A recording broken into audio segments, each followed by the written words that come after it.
Welcome to the One Body, One Life podcast. Hi, I'm your host, Dr. Jason Wan, lifestyle physical therapist. I teach everything health and wellness related so you too can have a more resilient body and a more fulfilling life. And today, I've been actually deciding on doing a few of these Q&A episodes. And the reason being is because over the last few months, I've actually grown quite tremendously. And it's been really good to see now that I've been on this journey and I've been Flex with Dr. J for well over 4 years now. I see that there's a lot of people that are commenting either on my reels, in my Facebook group, even emailing me about my podcast and how it's been pretty valuable to their life and allows them to enrich their drive home, if you will, or even their run. So I'm really thankful for all of you guys that have continued to be with me. And it really means a lot. I care less about more so the number of followers. But the fact is that when people are actually watching my content and actually absorbing it, utilizing it, and actually it's really helping them to get back towards either a pain-free life or making them feel stronger, it means the world to me. So thank you. And thank you, everybody that is here from the bottom of my heart. Today, I wanted to share a few questions that people had, and I wanted to test this episode out. So if you enjoy this type of episode, definitely let me know. Email me, jason@flexdrj.com, or you can just direct message me or even text me 415-965-6580. Let me know what you think of this episode in terms of just answering your guys' questions. And the first question that I have, and I think it's a great question, is resting a good solution when you're in pain? And the easiest way that I can answer this question is basically saying there is two types of rest. One of them is called absolute rest, and the other one is called relative rest. Absolute might sound quite common, or maybe you already know, but when people are either in pain or a lot of times they're tired, we'll definitely absolute rest. And most people, I wouldn't say most people, but a good majority of people that I do talk to say that when their knee hurts, they rest, they avoid their activities, or they will take a big break from their activities. Or if they hurt themselves while weightlifting, they'll take a big break until that area is fully healed. And I think that this was a very commonly prescribed intervention a while back, maybe even over the past 20, 40 years, things have changed. But what they realized is that when people are doing absolute rest, when they're resting from an injury or resting from pain, is that if they rest too long, there is a few psychological downfalls, as in it may create fear avoidance, it may create hesitancy to pursue that activity again. And it creates a sense of sometimes feeling either helpless or sometimes feeling depressed or anxious about it. Because if, let's say, you're giving up, let's say if I was injured and I didn't know about physical therapy and I injure my knee and it stops me from playing basketball. Basketball for me is a huge aspect of my life. I grew up playing it. My dad put a basketball into my hand when I was 3 years of age. So if somebody or even some injury took that away from me, that obviously creates a lot of psychological negative downfalls. That creates, again, anxiety. That maybe that, let's say that used to be my outlet for stress relief. I lose that ability to let that. And therefore that knee injury, because I'm stressing more, creates headaches. It creates tension in other areas. It creates a lot of different hormonal changes. It creates changes to the brain. So those are just the psychological things. But outside of also absolute rest, you got to realize that absolute rest, if you're just resting on a couch, is that it generally will create more stiffness. It may probably create more atrophy or create more weakness in the areas that are painful. And therefore, yes, you might feel better while lying down. You might feel better just due to time alone. Time alone heals a good amount of injuries. But when you try to pursue an activity again, you might just immediately injure yourself because you employed way too much absolute rest. Now let's flip this to what is relative rest. Relative rest is if I injure something, 90% of the time, I should be doing still something. So whether I need to just gently move the painful area, or let's say I employ some sort of light isometrics, or I just modify my workout to an extent, it's finding that window of opportunity to get past that pain much quicker.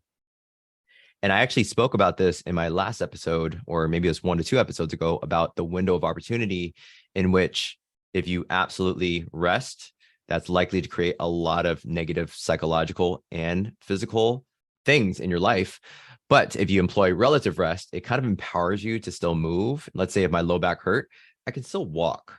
I can still do certain things. Maybe I can't lift something heavy off the floor, but I can still walk. I can still do some gentle stretches. I can try to explore the motions that my lower back is comfortable with doing.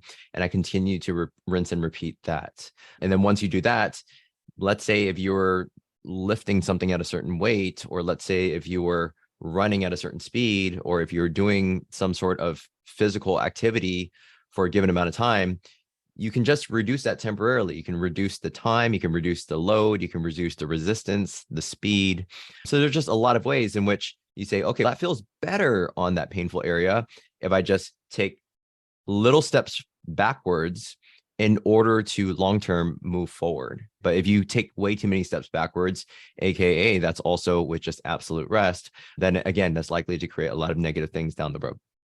Okay, so I wanted to answer another question, which I really appreciate this question. Should I foam roll before working out?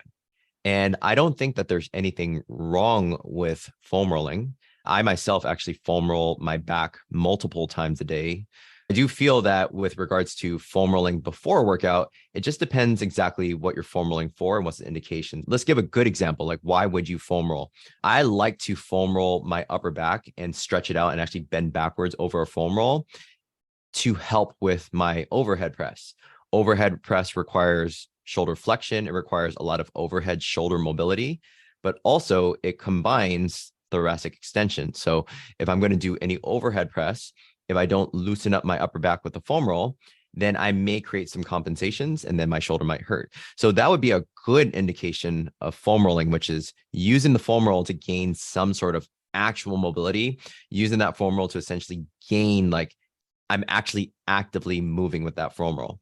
Now let's talk about the flip side to foam rolling, which I see way too many people do, which is if they're doing a leg day, they're foam rolling their IT bands for 5 to 20 minutes, or they're foam rolling their quads and they're foam rolling their calves. And yes, it feels good. It feels like you're breaking things down, but realistically, that doesn't do much. And it's not the best use of your time. So I'll give you an example. It's like if I was foam rolling my calves and my quads prior to running, it may create some temporary increases in range of motion. It probably can increase blood flow to an extent because you're actually putting direct pressure onto those tissues. But I would rather do things that replicate the demands of what I'm about to do. So if I'm going to run, I may employ some sort of like dynamic running stretches. I may employ like the ABCD drills, right? Something that's actually more dynamic and that's going to prepare my tissues and my tendons for those demands. So again, foam rolling, if I'm foam rolling my lats, I'm foam rolling my forearms, I'm spending like, again, 5 to 20 minutes. Some people spend way more time than that on foam rolling these areas. Okay, one, it's a myth that you're breaking down any tissues. You're not like breaking down any adhesions or scar tissue or anything. You're just creating a novel stimulus that temporarily increases your range of motion. But you don't necessarily need to increase your range of motion. And that kind of depends on the task at hand. So should I foam roll before working out? It really honestly depends. If you're using the foam roll really to bend backwards over it, or you're using the foam roll to assist with more rotation, more side bending, or more rotation of a certain joint that you're going to use, I respect that. But if you're foam rolling just to tenderize tissues, you're just cramming down into the tissues, I'm not sure if that's the best use of your time. And you could probably be using that time towards more effective means like dynamic stretching or some sort of actual warm-up that replicates the demands of what you're going to do. All right, so number 3, how to recover from patellar tendinitis. I just randomly grabbed this comment, and it is a very common ailment that many people go through. In fact, I think it's 1 in 4 or 1 in 5 people actually have some sort of knee pain in their life. And oftentimes it does appear as patellar tendinitis. So what is patellar tendinitis? It's basically you have your quadricep, which is your thigh muscle that's in the front. You have your kneecap called your patella. And then underneath your patella, you have this tendon, or they actually call it a ligament. It's called a patellar ligament, where that patellar ligament attaches your patella, that floating bone, and attaches it down to your shin, which is called your tibia. Now, when you do way too much jumping, running, basically anything impactful to the front of your knee, that can cause irritation, which then causes irritation to that ligament. And so what do you do for it? How do you recover from it? One is, again, finding windows of opportunity. It's finding the right amount of stress that will allow your knee to feel better, but not overstress it to the point where it gets more irritated. So common mistakes is you run, you feel some patellar tendinitis, you rest for a number of days, that pain goes away. But like I said, you're absolutely resting or just throwing an ice pack or heat pack onto it. And then you decide to run at the same exact speed, duration, you're employing the same frequency of how much you're running. And that to me is a mistake because you haven't really strengthened the tissues in any way. You haven't really employed any dynamic stretches to address the root cause. So that's not really smart. So what you need to do is modify load. You can employ isometrics. So things like wall sits or Spanish squats, even single leg squat isometrics. Like I find those are pretty useful. If that's too hard, you can do lunge isometrics instead. So just hold in place, load up that tissue, see how it goes. Another thing you do is with the leg extension machine, the machine basically where you're kicking out and straightening out your knee, that directly loads your quad and your patellar ligament. So that's another thing that you can use, which is you can try to load that up to a weight that you can't even budge, not even budge for one rep. And you can try to push against the padding of that leg extension machine for 20 to 60 seconds. And that's been shown to reduce pain quite effectively, which is called an isometric or an overcoming isometric. And it has some analgesic or pain reducing properties that can immediately reduce your knee pain. Now, once you find that window of opportunity, you feel more confident in terms of loading that knee. So therefore, you slowly transition back towards that activity that previously caused you pain. So it's not enough just to say, I'm going to exercise, my pain goes away, but try to slowly transition yourself back to that activity that previously caused that discomfort in the first place. Why is that? Because it's empowering, it's self-efficacious. You start to install an intrinsic belief in yourself that I did this exercise. So therefore, getting back into this and doing that pain-free creates a sense of empowerment, right? And a sense of autonomy as well. Okay, so that's my really quick rant on patellar tendinitis. Secondary things and tertiary things that you can still do is not just directly load that area, still strengthen your hamstrings. Your glutes is still a powerful extensor. So if you have poor glute strength, you're technically putting more stress to the quads, the patella, along with the hamstrings, right? So you want strong glutes. You definitely, if you're a running athlete, a sprinter, somebody that's a multi-directional athlete. So basically anybody that puts their feet on the ground and moves quickly. If you have patellar tendinitis, you'll definitely want to still strengthen your calves and your feet. Your calves is essentially the main type 2 lever that really generates a lot of load that directly like translates to everything up above kinetically. So definitely with regards to your calves are super neglected. I find that people focus way too much on the glutes. They praise the glutes. It's on social media all over the place, but calves that's the key. Strengthening your calves definitely decreases the brunt of the load on your patellar tendon, your patellar ligament, your quads, as well as your hamstrings as well. So if you don't want a knee injury, definitely still strengthen your calves. All right. So my last and final question is yoga for neck pain. So is like yoga for neck pain effective? I think so. I think that yoga is definitely a great alternative. I find that there is a number of different stretches and poses that I definitely like to employ once in a while myself. Like I love to do pikes. I call them pikes, but I think in the yoga terms, it's like a downward dog. So when you do that, it promotes scapular upward rotation. It employs some sort of like upper trap and even like serratus contraction. And also it gets a good amount of stretch in your upper back and your neck. So I love doing that. I actually employ that one a few times a day. I also like Warrior 2. I think it's Warrior 2 where you're doing some sort of upper back rotation and kind of opening up your arms. So I think that regional interdependence basically means that if you have neck pain, yeah, get other areas moving too, your torso, your rib cage, your shoulders as well. And I think that loosening up all those structures definitely will still give some relief to the neck indirectly. But would I say yoga for neck pain is my favorite? Probably not. And I'm going to share just my very transparent thoughts, and hopefully I don't get a bunch of tomatoes thrown at me. But in terms of yoga, I find that one, it's not directly strengthening the area. And for me, somebody that has had chronic neck pain for years, have tried multiple things, massaging it out, getting some chiropractic work, is I didn't find any true long-term benefits from any passive treatments out there. But what I did find is long-term benefits was me strengthening my neck. And I realized I had my own epiphany of when my neck is the most kind of slender part of my spine, many people are afraid or they're hesitant to strengthen their neck. People aren't afraid to really, let's say, load up their quads for squats, or they're not afraid to build really strong biceps. People are not afraid to do lat pull downs, right? Just to strengthen your lats. But I would say that people with chronic neck pain generally feel like their neck is feeling more fragile, and they don't have the confidence. I was going to say the balls, but they don't have the confidence to strengthen their neck. And when I saw things like demolition derby drivers that kind of run into each other for fun, right? It's pretty exciting. There is actually research that shows that when you're in a car accident, most people will get some sort of neck pain. But with demolition derby drivers that do this for a living, is that their neck does adapt to that type of really violent stress, and also doing it for fun. So the research in terms of the epidemiological studies, demographic studies, shows that 90% of demolition derby drivers have no neck pain whatsoever. It's only a really small 5 to 10% that actually have neck pain. That's pretty crazy, right? Because psychologically they're having fun. And also physically, I think they're prepped for those demands. And then you look at soccer players, which I had my own epiphany about soccer players, is that I saw this guy that got mad at the referee, and he literally slammed the guy down to the floor with his head. Like, he actually headbutted him in the chest, knocked the referee to the ground. When I see that, I'm like, what? If they can do that, like, why should I be worried about stressing out my neck? So I realized that strength training was the most effective means for my neck. I started to do many different exercises, like shrugs, for example, a very common exercise in the gym. I can now do, I think, a 455-pound shrug.